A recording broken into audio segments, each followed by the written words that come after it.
You're listening to the AFTERBUZZ TV network. Now the largest new media platform on the web and your number one source for after-show entertainment. Very good, Keith. Johnson.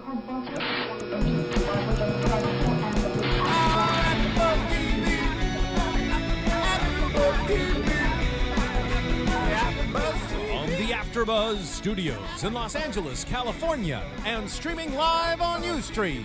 This is AFTERBUZZ TV for Boardwalk Empire. We'll break down tonight's episode and get you all the latest Boardwalk Empire news and gossip. If you'd like to buzz in on tonight's show, you can buzz us at 424-256-1729. That's 424-256-1729. And now, picking up where the show leaves off and the buzz continues, it's AFTERBUZZ TV for Boardwalk Empire. Hello, Boardwalk Empire fans. Hello, fans. We are Season 2, Episode 4. What Does the Bee Do? I'm Keven Undergaro, along with Tamara Berg. Hey, everybody. Tamara, what does the bee do? I'm a little lost with that. Well, it was the nursery rhyme that Margaret's child was doing in the Arboretum in the opening. She was talking about she was doing a little nursery rhyme. Yeah, and it's like dad makes the money and yada, yada, yada. Interesting. Yeah. Good. Very attentive of Thank you. Thank you. I have to say before we begin, I fall more and more in love with this show. It's very difficult to host the after show because I find this is the same problem I was having with Breaking Bad. I'm having a hard time enjoying the show because we have to do our work. You know, we're writing down our notes, right? But like you can't, it's hard. It stinks because I just want to be able to enjoy it. But I know. But the other thing is that I was thinking the exact same thing tonight because I sort of wanted to be in charge of the remote, but we can't. We can't stop it while we're watching because we've got time constraints. But it's good for me to write down notes while I'm watching any show because then I think a little bit more about it, and so I'm a little more active in my watching than if I were just watching. So right. Well, that's not like back in school when we take notes. That's right. You take notes and you transcribe your notes, and then you would really, digest. Yeah. Tim, let me also say that the new lights really agree with the blue eyes. Oh, well, thank you. Heather Basra over on Dexter, same thing. Big blue eyes, but yours they glisten. Thank you. Thank you. They make everybody look pretty though. Very with nice. the blue in the background, all that. Yeah, everything. We're in love with our studio right now. You look very nice. Well, you had a lot to do with designing it. All right, well let's get to it. So let's open with Chalky. I mean, this guy is just a great character, great actor, Riveting character, yeah. He's amazing, and we see. One of the things that I wanted to say real quick was the contrast between 2 episodes ago where he was in prison, right? Right. Or in jail, I guess you would call it, in jail. And in jail, he was the man, when all these guys all but one, had benefited from his, stature, I guess you could say. And then in this episode, he really was kind of, his characters was really more coming from humiliation, and just the pain, and the kind of the opposite of that powerful guy that we were seeing 2 episodes ago, right? Right. We're seeing that he's really troubled by the fact he's not educated. He's on the one hand, he's proud of the son, and you can tell because he provided that for him. He did, and like the classic, at least the classic gangster, like the old mafia thing would be, they didn't really like the children to be involved in the business, right?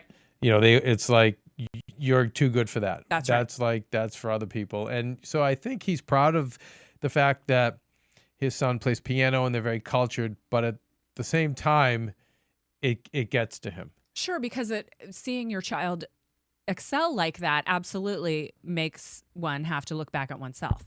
And that's, for him, a very painful situation. Feels insecure. And then in comes the boyfriend, the daughter's boyfriend, who's starting to be a doctor. Light-skinned, too. Did you see how light his skin? I mean, compared to everyone at the table, everybody in the family, really light-skinned. Yeah. And that definitely gets him. Where Chalky is much more. He's dark complected, and even his clothing, is very much more. What do they call it, from the rag era or the hipster? Like it's much more street. if that's the right term. Not as refined Right. as some of the other things. Where, even though it's a suit, it's not like you see his son and now the boy that's courting his daughter. And you can see the wife is very graceful and very educated. Right, wearing her pearls and by the way, like what I know you're gonna know the answer to this. Like what is the dish Hoppin' John? oh, it's I believe it's like a home food kind of thing, and I believe it's like red beans and rice, something like that. It's a derivation of red beans and rice. I'm pretty sure. And he specifically wanted that. Yeah, and it's definitely a Southern food. Did he want? Jesse, do you have something for us on that? No. Okay, sorry. I thought you were. I thought he was chiming in. Yeah. But do you think now that he wanted that to make a statement, or he just wanted it because he craved it, and then when he didn't get it, he felt emasculated? Well, I think he was absolutely drunk, and I think. But when he initially requested, remember he initially requested. He said, "Let's have Hoppin' John." Before the dinner. Mm-hmm. Oh, you know what? I missed that. I didn't hear that part. And so anyway, but I'm wondering if it was just he craved it, or if he was making a statement. I don't know. Like what do you think? I don't know. I mean, because it works 50-50. either way. It works either way. If he is I think when he heard a doctor, a would-be doctor was coming, or even someone's courting the daughter was one thing. You could see unnerved him as a father. And then the fact that it was an educated boy, I think it was definitely, no, we will have this. Because you know what? Like, it's my house. Right. And what control I have left, I'm going to exert. And we're going to honor my way, which is the country food, right, and not the refined food or attitude. And then when the duck came out, when the duck came out, it really touched a nerve. And you could see the way in the first scene before the boyfriend came in, the son said something to him and the son gave him a little attitude, a little smirk. Yes, he did. So they're definitely. About the homework episode or the homework incident, right, at the breakfast Daddy, table. can you help me with my homework? Yes. And he was like, no, your mom does that. Mm-hmm. And the son gave him a little like, yeah, come on. Like you could. Yeah, you could, Dad. Yeah. Mm-hmm. And just not the guy to be, God. And, just you see the frustration. So he when you see him up, and what a powerful line when he's like, no, you stay here. I'm the field nigger, so I'm going out to the fields. You people all stay in the house. He's out there carving the cane, whittling the cane. Is the cane to hit somebody with? Could be. I don't know. I mean, I'm wondering if someone's, or if it's just, he's just sort of a repetitive kind of, just getting his aggression out or his angst out. Yeah, I don't know. Well, I guess we'll find out. Yeah. It's just so great of a show. Mm-hmm. I think that.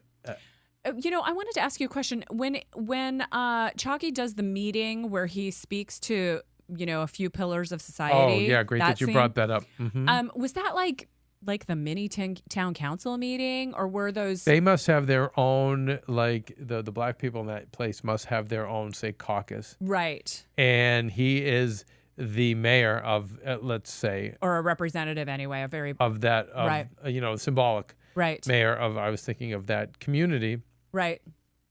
And right, because they were talking about civic issues, right? It's almost like, again, I always bring it back to mafia stuff, but it's almost like the old Italian neighborhood. They would all go, they wouldn't go to the mayor of the town. They would go to the Don of the neighborhood. Sure. Well, who has the more power? Right.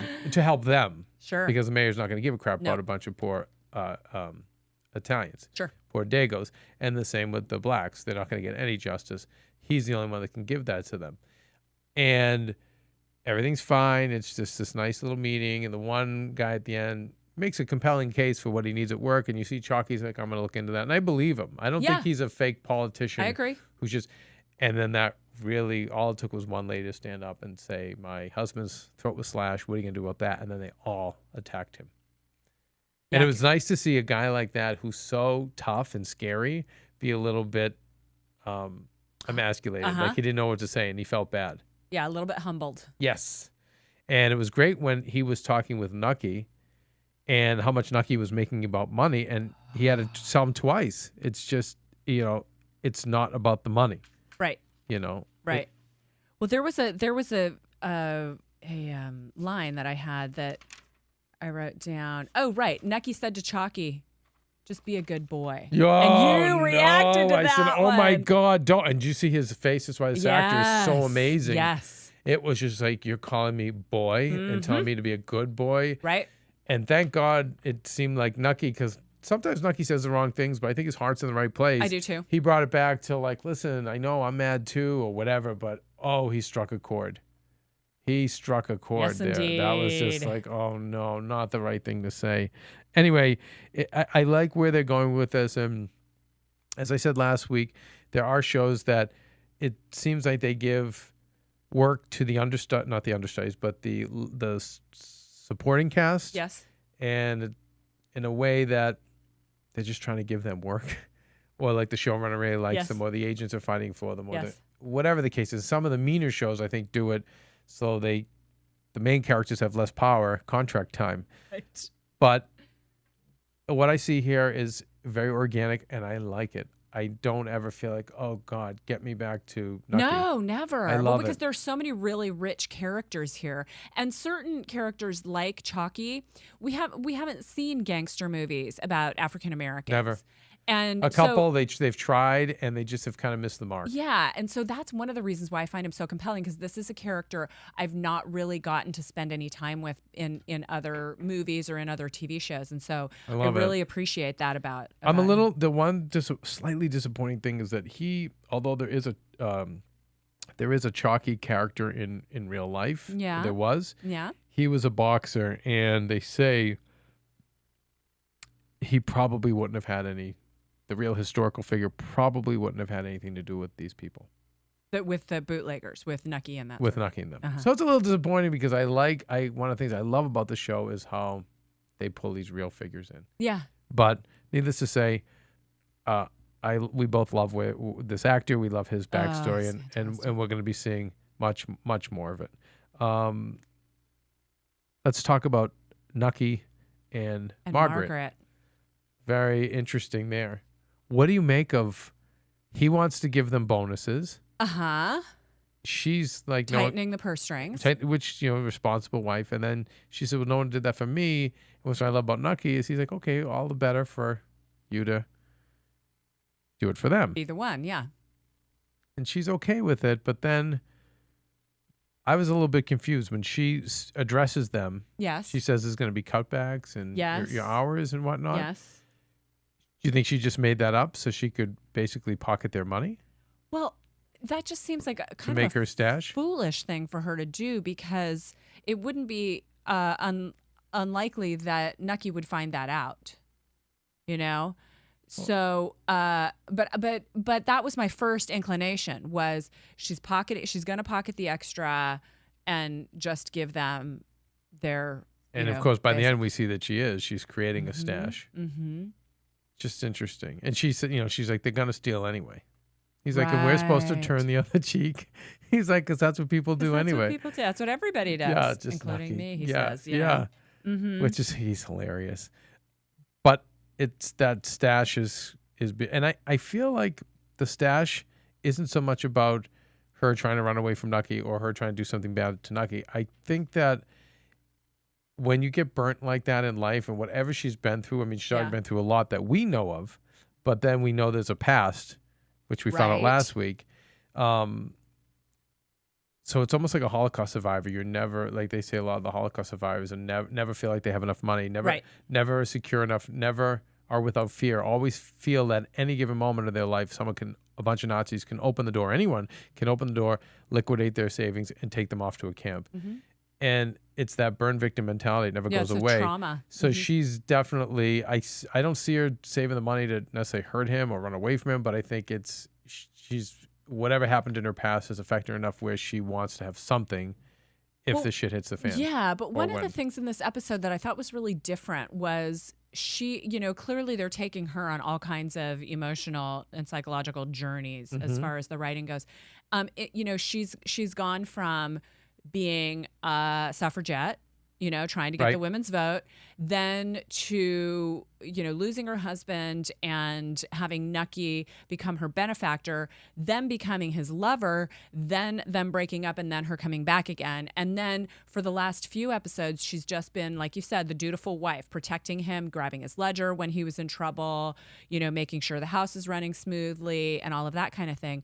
And then in this episode, she was kind of all of a sudden, it felt sort of sudden for me that she was starting to shut down. She was remember being cold. now I know you didn't see all of last week. Oh, that's right. So I let's missed be fair. the last 15 minutes of last week. Let me tell you, Kitty, yes, the cute maid that they're giving who has the hots for Slater, and they're giving her some time. Well, they're doing it for a reason. She decided to sit with the help and get kind of tipsy with them. Oh, okay. And down in the basement there. And there was an exchange and some things were revealed.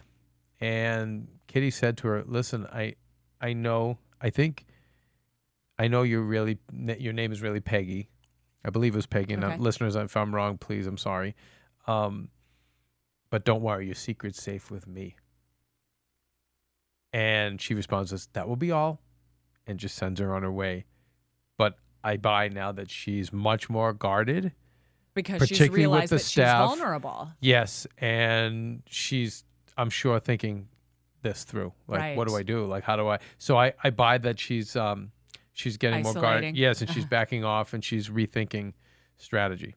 So we don't know what something went down in Ireland, right? Which we'll find, which is some kind of scandal. Right, and it also probably involves her siblings, which is why she said she's not spoken to them, but then is looking for them. So there's a whole looks for them, and one's dead, a couple are alive, but something's ajar, and that's what's caused her this change of attitude. Well, and I think to a certain degree she was reluctant in coming into Nucky's world. Because on a moral ground, she's sort of opposed to the alcohol. And then, she's a concubine, basically, at the moment. And that could be a very difficult position for her to be in, because she's been this strong woman who is as strong. And she is a strong woman, and she is a smart woman. But in the time, it's hard to be very powerful in that position. And so she's kind of going between being a good partner and support for him, to now remembering that she needs to take care of herself and her family. And there's just a lot going on for her that she has to manage. Yeah, we'll see what happens. We know it's gonna. That's why we love these characters. It's very gray. Geez, now I'm trying to remember. There was something else that about Margaret. Yeah, that had happened in this episode that. And I apologize. Well, in the very end, did you want to get all the way to that? In the very end, where she says, "I need $100. I'm going to bed." Right. For the kids' clothing, and then we see it all. Yeah, she needs even more. So obvious it wasn't for the kids' clothing. Okay, that's what it was. Okay. What were your thoughts on the prostitution, her reading the... Right. Do you think that made her feel like a concubine, like someone's being used? I think it was definitely... Because he even felt it. He said, look, I didn't sleep with any of these women. So that was sort of the feeling in the room, that there must be some issue about the fact that they were prostitutes, because he felt he needed to defend himself. Right. But I think that's exactly it, that she was kind of going, now, wait a second, how am I different from those gals? Right. So it almost was like she was already taking money from the staff, but I was like, no, now I'll take another 100 just for that. Exactly. Because I am a whore. I'm just going to take your money. Right. Yeah. Maybe that's the tie back. Right. Very interesting. Okay. Going on to the next thing, which was something you picked up, was this episode was all about faces. Yeah. Tell us about the three different faces, which I found fascinating, and then we'll break down one by one each one. Okay, so we had the three people in this episode who had their faces affected. And just before we get into it, just talking again about layers, because you and I love to talk about layers on these dramas, is, losing face. The good dramas, yes. Losing face. Yes, genius. And so we had Richard take off his mask, and we really got to examine his face. Oh my goodness. Then we had the Commodore, whose half of his body had a stroke, half of his body was paralyzed. And then in the very end, the prohibition agent, one of Van Alden's partners, gets exploded and half of his face is burned off. And when I saw it, when the Commodore, and they were, as we were watching the Commodore do his scene, they were focusing on the paralyzed side of his face. And so I thought, well, that's really means something. So I thought that the whole kind of theme of there's so much pride tied into our faces. We all have it. That's why the makeup industry is so huge and the surgery industry is so huge. Right. It's the thing that you present to the world. The Chinese concept of saving face or losing face is incredibly important in Chinese culture. And it's funny. There was some Chinese writing in one of the scenes I could see on one of the windows. Oh, really? Very interesting that you said that. Yeah. So, and through it, psychologically, Chalky was losing face with his family. His status. He was losing face. Whereas with his constituents, with his constituents, so there and that concept and the blindfold. It was the mayor. Oh, right. Mayor of Atlantic City is blindfolded and being chased around by all the dominatrixes. Crazy. So I saw that and I went, oh my gosh, you have to be kidding me! I know that this is. I just thought it was interesting that they called the episode "What Does the Bee Do?" as opposed to something else. That they once went I was watching this. Right, something more on the nose with that. Yeah. So starting off with Richard and Angie. You never know with coming off Breaking Bad's finale, which talk about losing face. Well, had that in the title. Maybe that's why. You never know. Oh, could be. Maybe that's why they changed the title because usually they're more. You're right. The title would have been.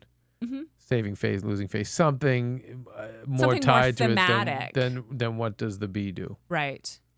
So it's interesting. You never know. Yeah. But I thought that was fascinating that you picked that up. So let's talk about Richard and Angie.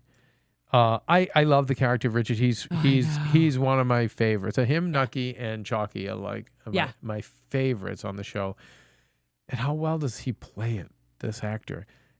And how much pain? Do you see the pain on his face when he'll ask questions? Almost, he's almost always asking, like, what's it like to be normal?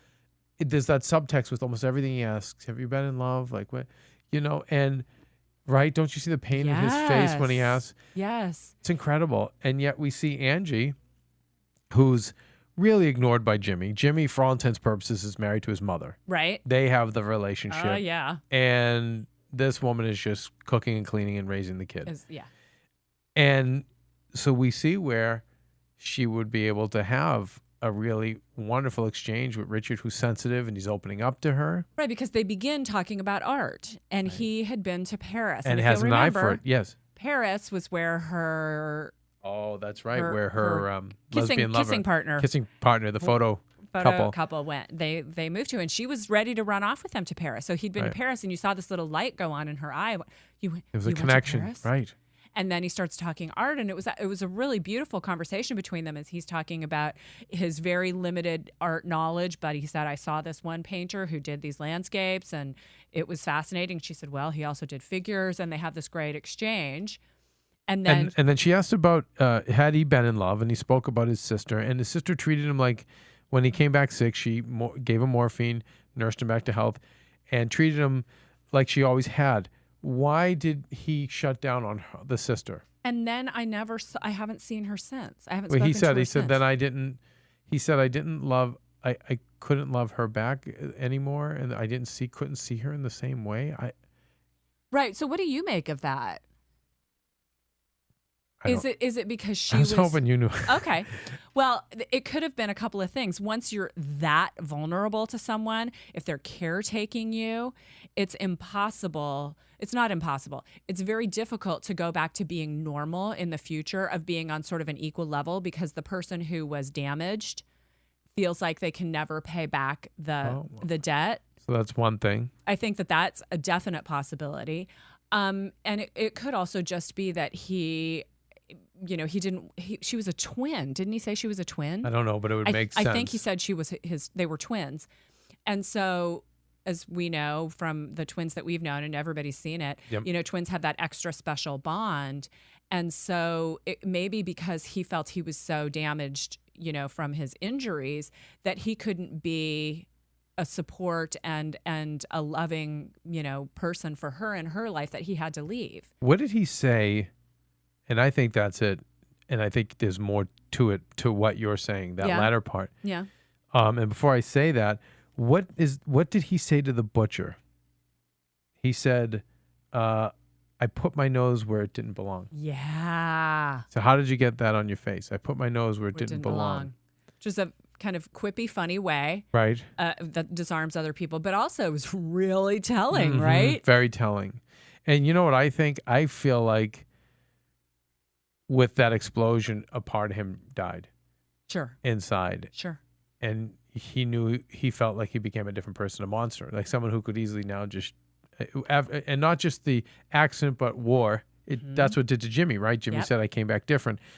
And maybe the sister who's sweet and took care of him, and I've known this with people who are thugs, and they have like the mother who's an angel or the sister who's an angel, and they actually stay away because they don't want to pollute them. They don't want to poison that person. Yeah, sure. They're like, you're so pure and you're so amazing, and I'm a monster. Like I don't have that love anymore because of what I've seen, all the killing, myself being maimed, and you're too good to have that around you anymore. And I think that's what he was getting at. We see the connection enough where he has such a great exchange with Angie where he actually takes off the tin plate. Wasn't that surprising to you? Yeah, it was. And only for her, he put it right back on as soon as Jimmy came in. That's right. One of the things I found fascinating about the injured side of his face was, he's so forlorn looking all the time. And whenever he's having any kind of interpersonal reaction with somebody or interaction with somebody, he's always looking down. He rarely makes eye contact, only when it's absolutely required, especially if it's a woman. He sort of spares them looking at him, right? And then when he took off the mask and revealed the injured side of his face, there's part of his mouth missing here. It almost made him look like he was smiling. I think he was smiling. I think he was, Tammy. Wasn't that just extraordinary? Extraordinary. I think he was smiling, and I'd like to think as an actor, you can smile with your eyes. Yes. I believe he was, and with his one eye. And as weird as it sounds, it was beautiful. It was beautiful. And he, to me, he did look attractive. He really did. He did. And to see him smile and to see him happy, I believe he looked attractive. And I'm sure Angie saw him as attractive as well. Well, and when they showed the drawing of him, I looked at it and I went, that's a handsome man. Right. That was my first reaction to it. Amazing. Isn't that incredible? Yeah, that is incredible. And it really has a lot to do with her interpretation of him and his being. Mean, he's not classically handsome by any stretch with this injury on his face, but he's exuding this beauty. Beauty.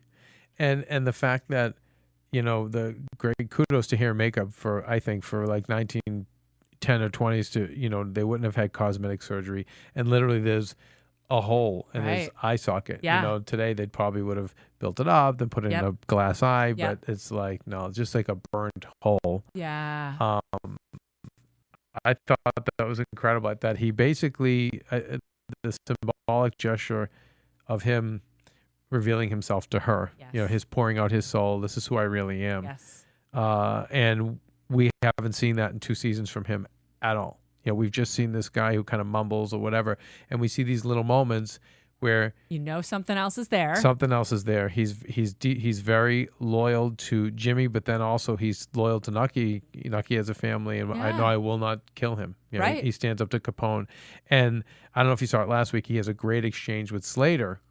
I haven't seen that yet. We saw like the first 15 minutes. When and you then see I'm gonna it, go back he and has watch a great. It It's tonight. like now Nucky's new strong arm Slater, who we know we sense was very capable, and you'll see in that episode that he is in fact very capable of being Nucky's strong arm now that Jimmy's no longer there. Right. And we know Richard is an amazing strong arm for Jimmy, and two of them have a confrontation, and Richard could have killed him and doesn't. Slater. He could have killed Slater. And Slater's says it. You could have killed me and you didn't. So there's a respect thing between them immediately. Yeah. And again, it's Richard being sensitive enough to know. Right. Because and the way Slater spoke to him. But just watch the scene. I will for sure. But it's great that there is more to this character and we're going to keep seeing it. And I think he's going to be very integral in what goes on with our favorite characters. I hope they don't kill him. I hope he doesn't, because so I'd love him to too. make. I'd love to see him. I would love to see more growth with him. More. Yeah. Moving on with our little face play, let's talk about Van Alden's boys are kind of onto him. Yeah. We know he's extorting money. Yep. To take care of the mistress, to deliver that baby, to give the baby to the wife. It Right. seems like the plan. Yeah. But it's interesting, in a time where all we've ever seen is corrupt cops, like he's the only super cop. Yes. We're seeing like two underlings that are actually on the up and up. Right. It seems like it. Right. And they're on to him. Like, wait, why are you? Hang on a minute. How come you're the only one handling the money? Right. And this guy's putting two and two together. Mm-hmm. And little do we know that putting that two and two together, well, they're gonna go to Doyle's still. Still, exactly. And of course, get half their face blown up. Yes. So it'll be interesting to see what happens later with them. And I know we skipped over New York.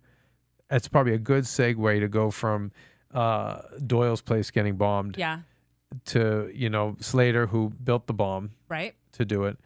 But we forgot to go over the power struggle between Philadelphia And New York. and New York, and of course, Nucky and Jimmy.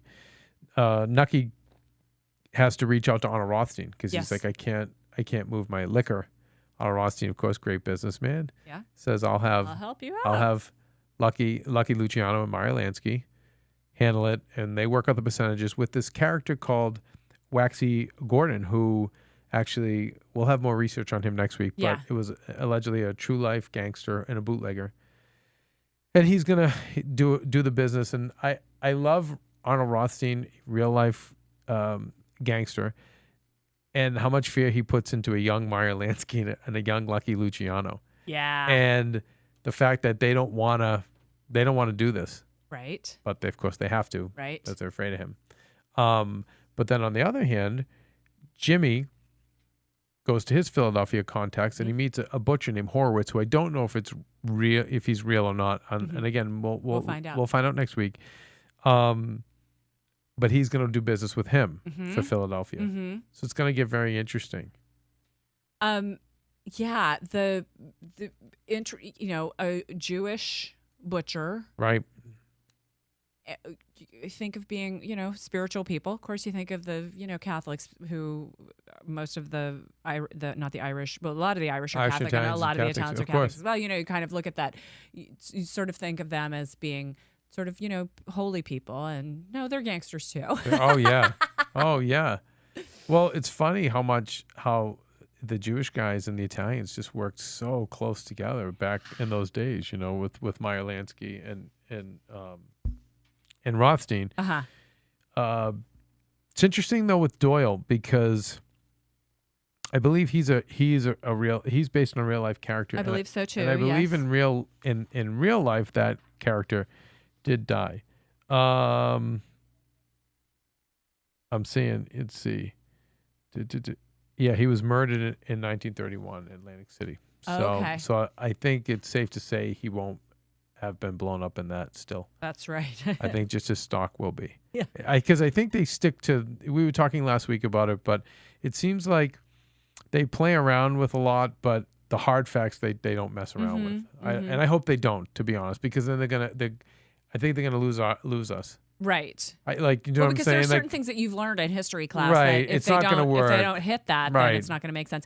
Now, when you're talking about something like the Tudors or the Borgias, those HBO shows that are going way back in history, and some of the events are sort of open to interpretation because there wasn't there's different historical interpretations. Exactly. Right. I think they can play a little fast and loose with that kind of stuff, but on shows like this where it's recent history, I do think they have to sort of stick to the facts that we do know. And then where the fun comes in is creating characters who may not have existed, who add extra life to the story. Like Chalky White and whatnot. But man, being a history major, I just love that they are bringing these characters in. I know I'm being repetitive because I say it every week, but I love seeing Lucky Luciano and Meyer Lansky and Al Capone in their babe self. Yes. It's almost like watching Muppet Babies. It's a little like Muppet or the Flintstone Babies. Kids. Yeah. It's like when they're like we've never seen this. Yeah. And I know with Al Capone from history's always said he was just a brute and a thug. Hollywood made him more glamorous. But at the end of the day, they just said he was just a dumb thug. Yep. And this show paints him that way, and I love it. Who just killed indiscriminately. Yeah, he's just a dummy, kind of going along, killing whoever he needs to get what he needs. Yep. So I love it. Anyway, I love it. But let's get to the Commodore. And yes. Jillian, speaking of your my faces concept. My goodness, we open up. The Commodore's getting this kind of striptease show. Yeah. From Jillian, and I'm trying to figure out if she's being genuine with him, and seductive, or if she's not teasing him in a way that's not so playful.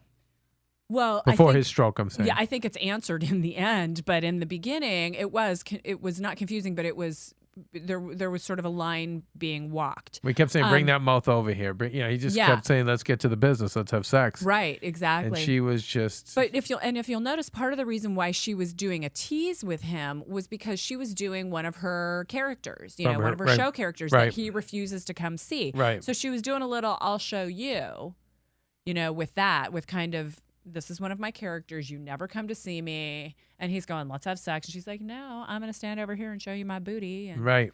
And then she tells a story about Diana and the shepherds and how, what was it that her naked beauty, they weren't supposed to gaze upon her naked beauty. Right. And then didn't the shepherds devour Well, one of them did watch her, see her in her naked beauty, and she turned him into a stag. Right. So it's one of those Greek myths. And of course, a great metaphor for what we're going to see later in the show, where he has this stroke and she has turned him into a stag, so to speak. And now half his face is paralyzed, and speaking to all the other things about faces. And she's taking care of him. She says, no, he needs to stay home and be with his family. And she seems like she's coming from sweetness and light, right? But I didn't think so. Oh, you didn't? Did you see it coming? I didn't know. No, I didn't know she was going to do what she did. But I felt like, at first I said, well, she's kind of gangster smart. Right. At least I thought she was. Yeah. Where she'd say, geez, we don't want the public knowing he's down, because then that's when the enemies all move forward. Sure. So we want to hide that from everyone. But then she would have said that. She would have said that to Jimmy, and to the other guy, Eli. No, we have to keep this off the radar. Nobody. Right. That's not what she said. And it made me think, wait a second here, something's up. Maybe she does want to torture him. She wants to punish him, or at least be in control. Right. I just thought she was being the smart partner. I thought so too, but I think she would have said. She would have said to them, "No, we don't want anyone to see him." No, I think you're vulnerable. right in retrospect, but I wasn't that clever when we were watching it. No, it's fine. I wasn't. I missed a lot of stuff this episode too. And then she starts asking him, "So, when you did this, what were you thinking?" Met, do you remember? And it's funny. I think, and again, I think it's such good writing, because from what I understand, with a lot of victims of rape and those kind of abuses, I feel like from what I understand, a lot of the victims want to confront. One of the things they want so badly is to confront their oppressor. Sure. Geez, it was like that one. I know it was one documentary about this Catholic priest that had molested so many people, and the characters or the people in the documentary, victims, just so badly wanted to confront him, and he was gonna let them, and then at the end he slipped away to Ireland and just kind of robbed them of their moment. I remember that. And it seems like it's something that most carry with them. They might not have the courage to do it, and then if they have the courage, the perps are such psychotic motherfuckers that they don't let them. Right. They don't give them that. Right. And sometimes it's just all they need. And right, because they need to have a voice. They becoming a victim, they didn't have a voice to take care of themselves. He said, you put your hand over my mouth. Literally didn't have a voice. Yes. Right. And then just hands all over me. And she's like, I was thinking of waves and how calm it was, and then basically I was violated and yada yada yada. So she gets this out of her system, and then, oh my goodness, just beating the living daylights out of him. Beats the daylight out of him. I mean, our jaws were like, Oh my God.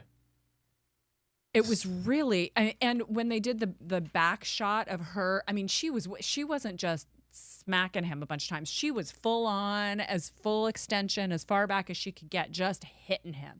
So that clearly is some rage and some retaliation, perhaps, that has been built up in her in a long time. I always was like weird about the fact that she didn't take Nucky's side, originally, because I knew that she was a smart girl and that she was aware enough to know Nucky's your real dad looking out for you, and this guy is a rapist. He's a scumbag. Yes.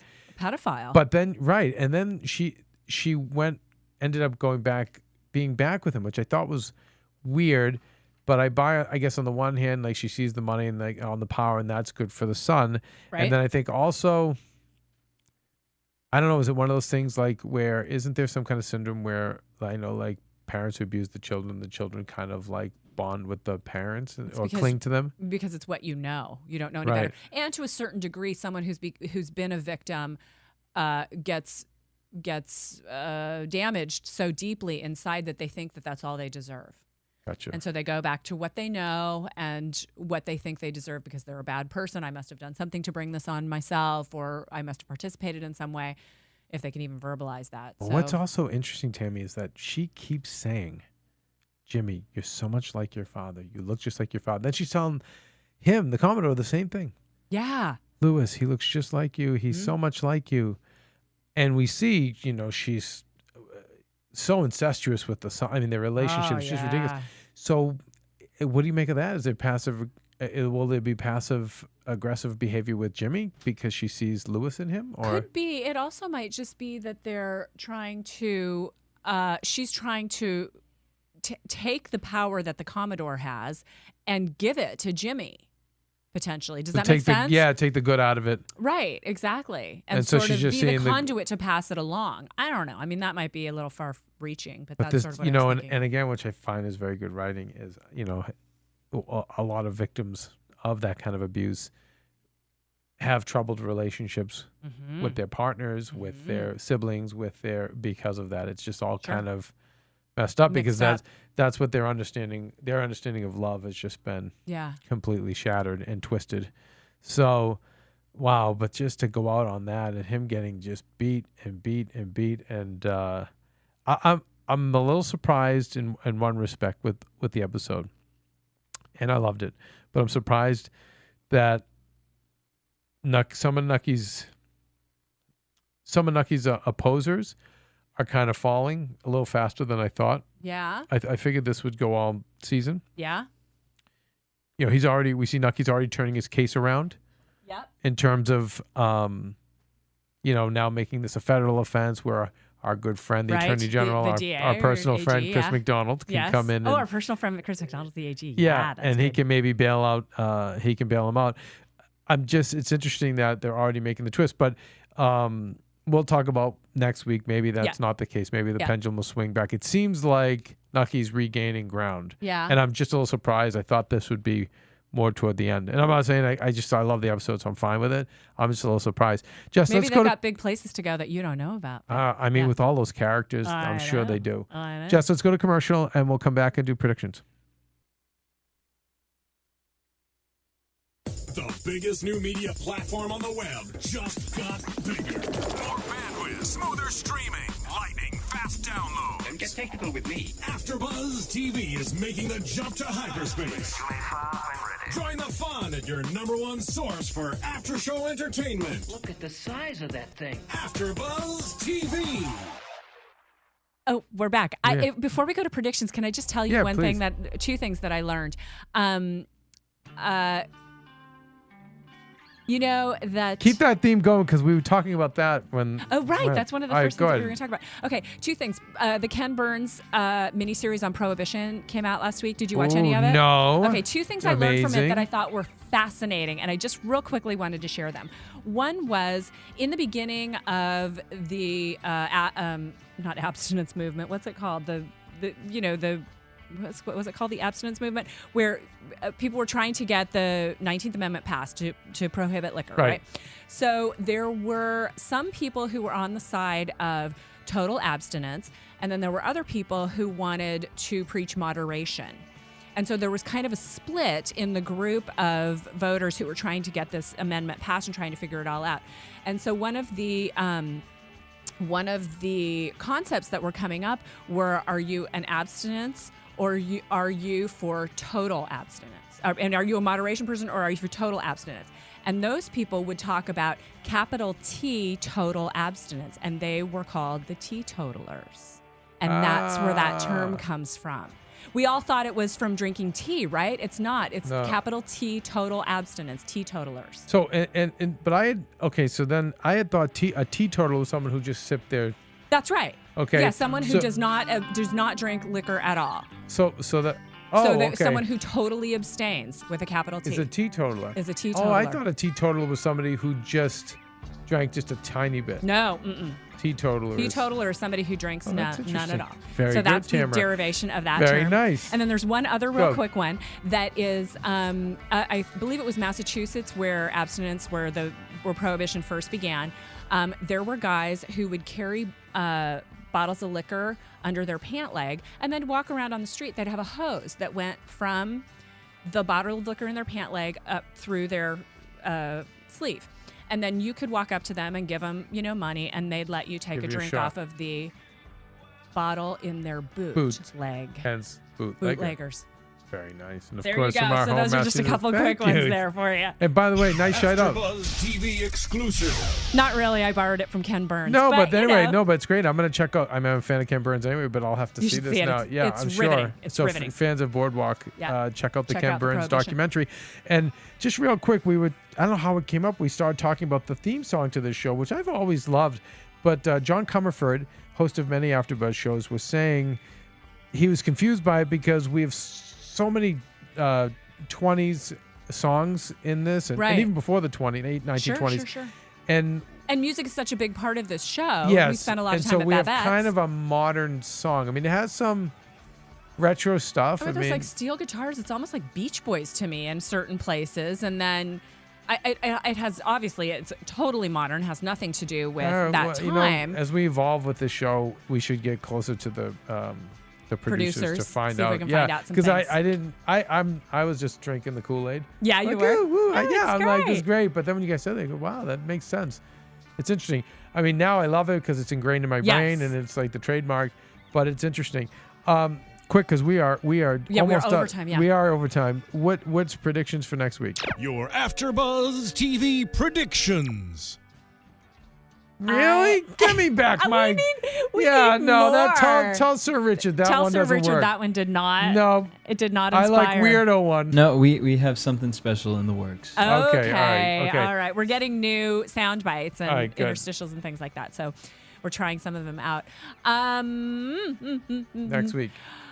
Well, we saw it was kind of frenetic, and we were running out to make sure we got here. Classic as quickly as HBO, we just to could. try to confuse you. Like it goes back to The Sopranos. Those last few years of The Sopranos never quite makes a lot of sense. Right. So. Well, I think we're going to see some growth from Margaret in the next episode. That's what I'm looking for, and maybe seeing her not be quite so proper, and maybe start to cross over to the dark side a little bit. Interesting. Okay. And what I think we're going to see is, I think the war between Jimmy and Nucky is going to be stepped up. Okay. It's going to be stepped up. So on that note, Jess, sorry we wanted went to over. talk about our Twitter yes. accounts, right? Shout out on your Twitter. I'm Tamara Jewelry.